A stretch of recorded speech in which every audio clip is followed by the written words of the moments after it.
am Atreyee Bhattacharyya, and I am very much thankful to Rachel for allowing me to present here in front of all of you. And it's my first international presentation, and I am excited. And I'm nervous too. So let's start. Can I speak with this? Not much. Okay, my topic is childhood trauma through narratives and drawings, art group therapy with Indian adolescent survivors of childhood abuse. And my study is guided by, of course, Professor Rachel Wiesel and by Professor Mallika Banerjee. She's a professor in the University of Calcutta. First, I will focus on child abuse and neglect, the present scenario in India. This is a study done by the Ministry of Women and Child Development, and they did a nationwide survey, and they found that physical abuse happened with 68% of adolescents within the country. And among them, 89% of adolescents revealed that it was done by their own parents. Sexual abuse happened with 53% of adolescents, where half of them reported that the perpetrator was in a position of trust and responsibility in their own family. And psychological abuse happened with 50% of adolescents, where again, half of the sample reported that it was their parents who did this with them. It is another study done in 2012 by Dev and Walsh. It is done in Tripura. Tripura is a state in eastern part of India, and they found that physical abuse happened with 21.9% of adolescents, and psychological abuse is quite near to physical abuse. They found for 20.9% of adolescents it happened. Witnessing violence at home, it is quite high. It is 29.7% of adolescents, and sexual abuse happened with 18.1% of adolescents. It's another nationwide survey especially on child sexual abuse. And they found that in the year 2010, the number of cases were about 26,694, where in the next year, the year 2011, it raised up to 33,098 cases. And we have to remember that these are only the reported cases. There must be thousands which are not reported. So based on this, I can tell you that there is a 24% increase of child sexual abuse in a single year we have seen. I'll discuss the Indian cultural perspective that may be a groundwork to give rise so much abuse and neglect in India. We all know that, yes, Indian society is patriarchal in structure. All the rules and regulations are all set by male population in India, and these rules, be it in society, be it in family, are quite definite and cannot be violated under any circumstances. There is immense use of physical punishment on children, and unfortunately over women too, because male feel they are superior than women, and to make that control over women, they use physical punishment, not everywhere, especially in rural and interior areas. Children are always treated as personal property of their parents. Parents are who always decide what subject the child will read, what game they will play, everything. The needs and demands are all decided by parents. There is discrimination of girl child, and unfortunately is discriminated especially in terms of food, nutrition, healthcare services. Even in infancy, they are not provided a proper vaccination. And in terms of education, there are several challenges to address abuse in India. The first and foremost is the overpopulation of the country. According to the 2015 report, it is about 1.31 million. We are growing. And it's very near to China, that is 1.37 billion. And this overpopulation is leading towards illiteracy and poverty. And there is, I think, there is a very much hierarchical position between those who have money, those who tell themselves rich, and those who are not. There is a very discrimination between these two. It's leading towards poor access to health and family planning services. That I told that there is a very huge discrimination between social strata. That is, and this hierarchy is quite impenetrable. We cannot reach to those who are socially in upgrade and those who are in lower grade, because they feel you don't belong to us. Then why you are intruding in our life? That is the problem to address incidents of abuse in India. There are fixed cultural beliefs and practices concerning parental rights and styles. If I remember the Baumrind's 4 types of parenting style, that's our authoritative, authoritarian, permissive, and neglectful. I can see in India, in all over India, mostly authoritarian parenting style is being practiced, where the mother is always, or especially the mother, is always preaching everything on the child, is having full coercion to what to do, what not to do, and the total control is on the hand of parents, and there is no window left for the child to flourish on their own. These are the research questions that have been dealt throughout my research. These are: to what extent abused Indian adolescents perceive their experiences to be traumatic under cultural values and social stigma, comparing perception of abusive incidents between abused and non-abused adolescents. We will also find what are the encouraging and discouraging factors to disclose incidents of abuse in India, and we will assess the effect of exposure of abuse on victims' post-traumatic stress symptom and somatoform dissociation, if there is any, may be contingent on the level of potency. And the last but not the least is how drawing itself contributes to the level of perception and disclosure of abusive instances, and how these are exhibited through narratives. This is the research designed precisely with 2 phases in it. The first phase consisted with 324 adolescents sampled randomly, especially from Calcutta and in suburban areas. The age range was between 12 to 16 years. Among them, 158 were males and 166 were females. Among males, we found 88 abused, only reported. And among females, we found among males, we found 82 abused, and among females, 88 were found abused. And this non-abuse discrimination was done by using the JVQ, that is the Juvenile Victimization Questionnaire by Finkelhor. And at the right side, you see there is a list of measures that has been used to assess perceiving incidents to be abusive. We are assessing disclosure, potency, post-traumatic stress symptoms, somatoform dissociation.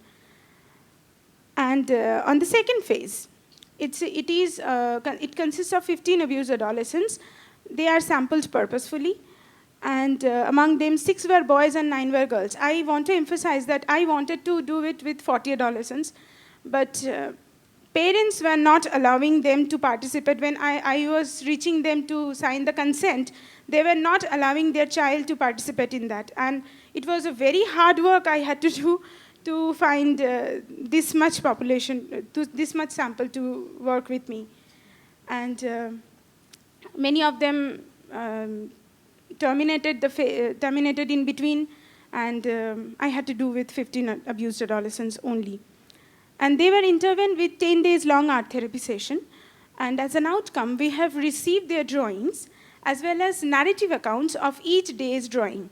We asked them to write what they have drawn and how they felt about it, about all this. And okay.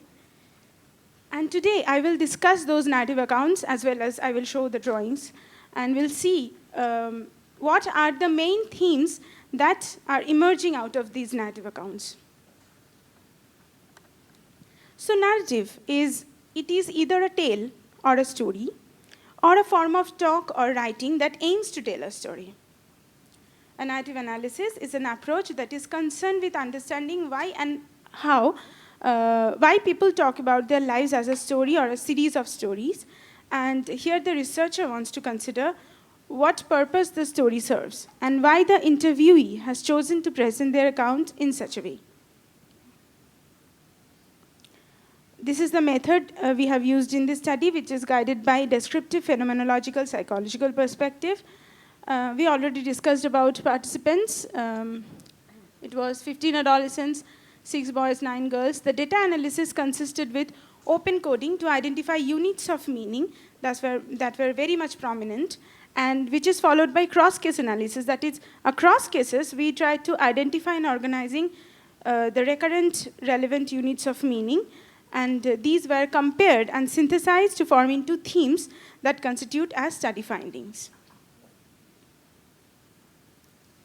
So after 10 days long art therapy session, we received these themes as a representative of all those narrative accounts. Our first theme is dealing with trauma, and the supporting sub-themes are coping styles and personal resources, post-traumatic growth. Our second theme is disclosure to whom, when, and in what circumstances. And the supporting sub-theme is social support versus social criticism. And our third and last theme is time perception, healing, or an entrapment. So in successive slides, I will discuss those examples, and we'll see how each theme is emerging out of it. So this is our first example. It's a 12-year-old girl who drew and narrated about her physical and psychological abuse by her own father. You see the picture? In the yard, the girl is lying naked. And this incident happened when she was like 4 to 5 year old. A 4 to 5 year old is not supposed to stay without clothes, but it happened with her. The father is being physically abusive to the mother. She writes that my father was so much harsh on my mother and me. He used to beat my mother for any petty issue. He used to beat me as well. We were never given proper food, and the father used to beat me if I want more food. I see neglect also. There is huge neglect for the mother, for the child. And actually, this child and her mother left home 2 years back when she was like 10 years old, and they are presently staying at a distant place. And while reporting, she was like fearing, she was shivering that she is still in the trauma, that any time the father can come and drag them to their old home and will do the same thing that used to do with them. And she is really, after 2 years, she is still staying with that trauma. It is a 16-year-old boy who drew and wrote about the death of his best friend, left him alone and sad. I'm not going to read the entire narrative.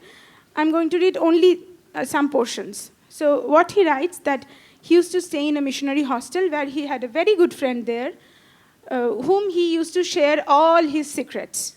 And now, suddenly, the friend got ill, and the parents took him home, and after a long time, she got news that he is dead now. He is not alive.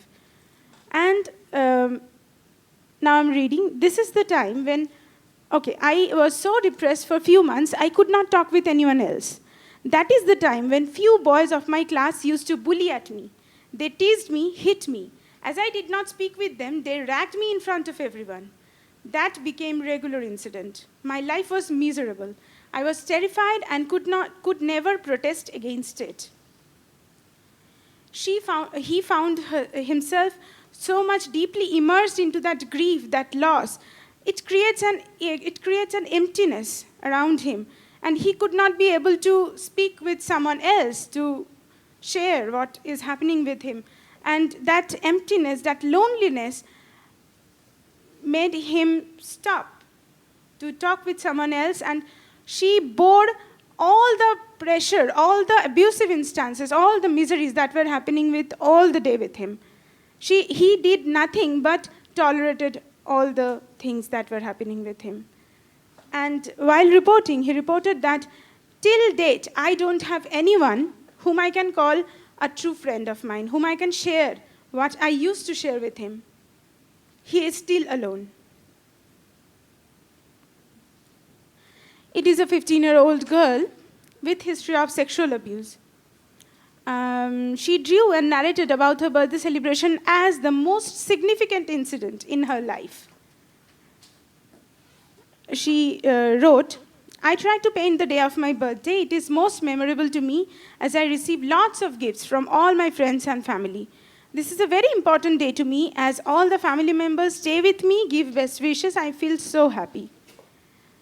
So you see that she also experienced very harsh conditions in her life.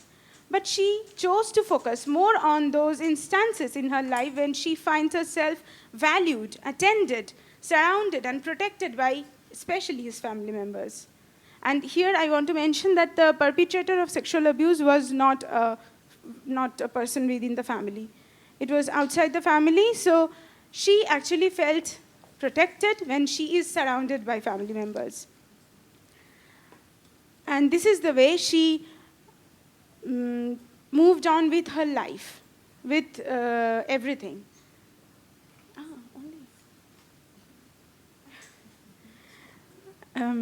It's a 15-year-old girl who was, again, sexual abuse survivor. She describes when she used to go to a coaching center with her cousin sister. The teacher used to touch both of them in a very wrong way, which was very uncomfortable for her. And she revealed everything to her parents, as well as her sister. Her parents relied on her, but not her sister's parents.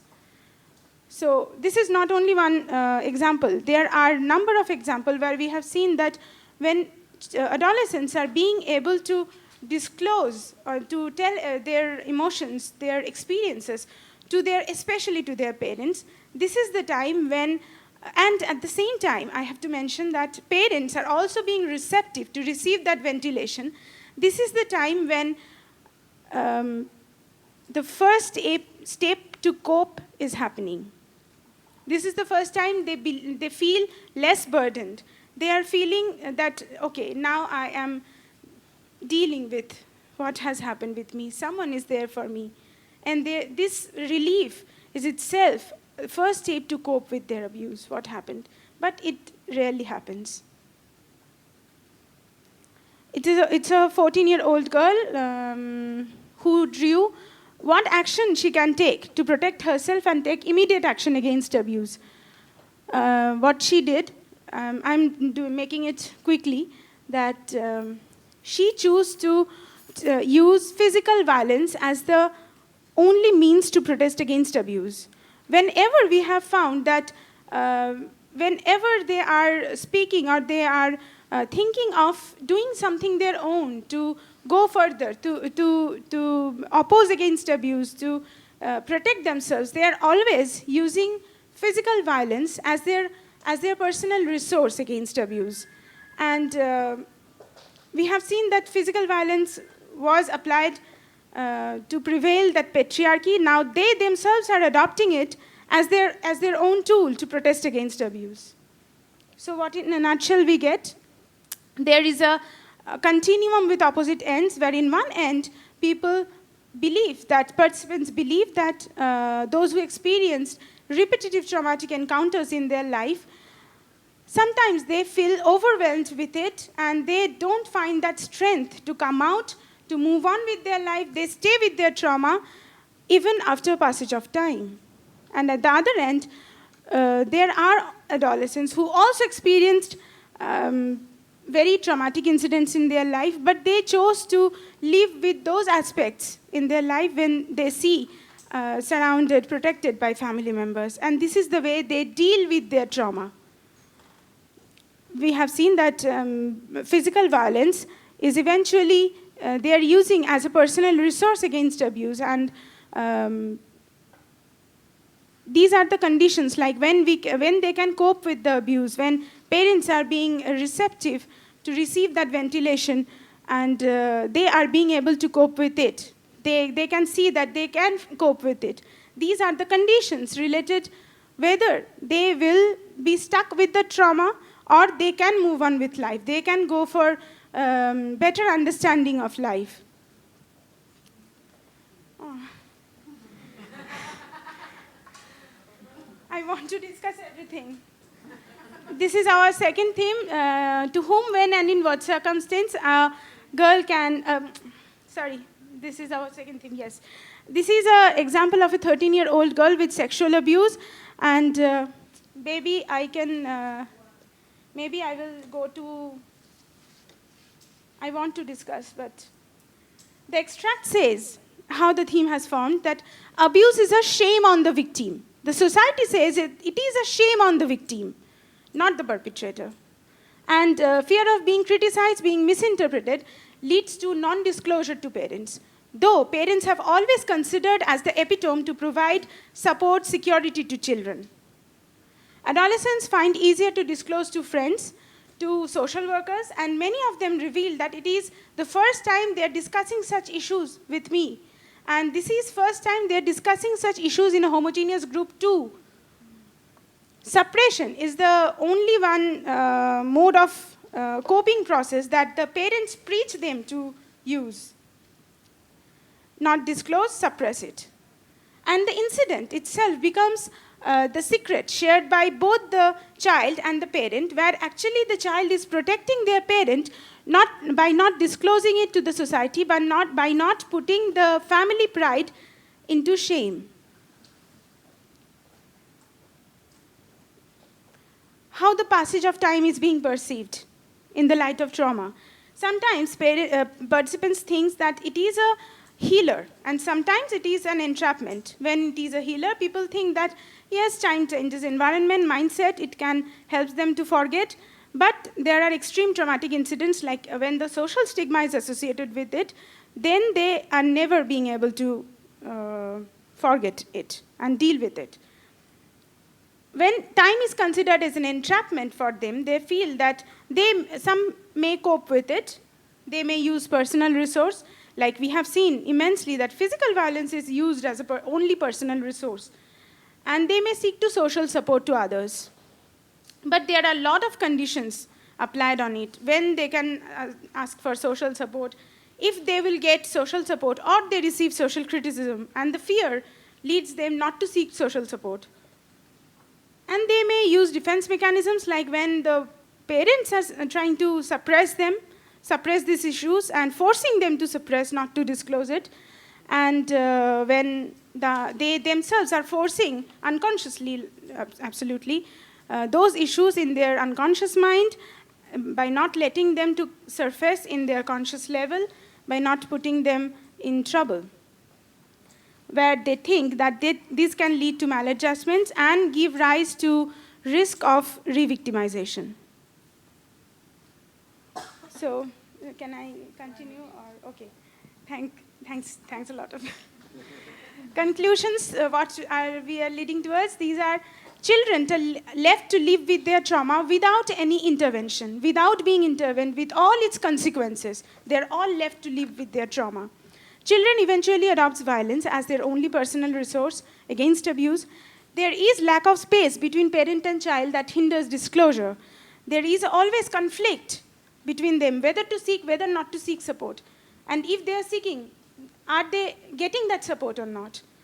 And there is always a confusion whether the act of abuse was abusive at all, and whether they themselves are responsible for such an encounter. And we felt that the initiation to help those child victims should come from adult stakeholders outside the family, especially like therapists, social workers, counselors. And these are the research areas we felt to deal further, like how they are dealing with their maladaptive consequences, how practitioners are encouraging them in this scenario to disclose, and whether practitioners themselves are already entrapped to not to intervene such issues further.